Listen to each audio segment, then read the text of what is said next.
Hi, I'm Beth Walda, author of Cemetery Moon, and today I'm going to be reading from chapter 14.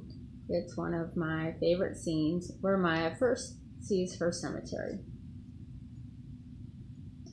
The neglect the cemetery had suffered over the years saddened me. I noticed how some of the headstones were broken into pieces. Others had been dislodged altogether and now leant against the ornate wrought iron fence.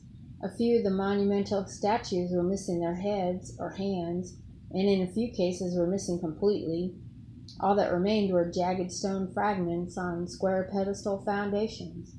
I also realized that some of the sprawling weeds had even grown over many of the cobblestone paths leading deeper into the cemetery, which made for some treacherous footing.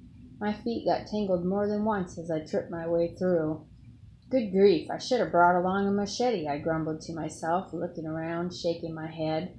Hiring a groundskeeper might prove harder than I first imagined. This wasn't about maintaining a garden. This was about taming a wilderness. I wandered down to the opposite end of the cemetery, following the path the best I could.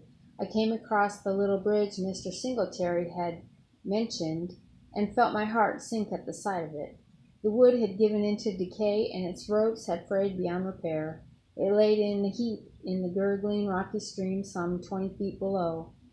From where I stood, however, I could see a hint of the grand monument on the other side through the trees. With a reverent awe, I wondered again who could possibly be buried there. The white crypt rose above a line of dense brush, revealing the telltale sculptures. Two angels wept on either side of a third, who, sword in hand, looked to heaven with a triumphant expression. An elaborate circle of stone flowers arched over their heads like a whitewashed rainbow. This beauty and substance touched me with an unexpected emotion, and made me look at the entire cemetery in a new light. Every gray granite monument and marble carving became exquisite works of art. I read each inscription, and discovered some of the sweetest odes ever written. These were real people lying here, who were once very loved and missed terribly. There were symbols on some of the stones I didn't understand, but others I did.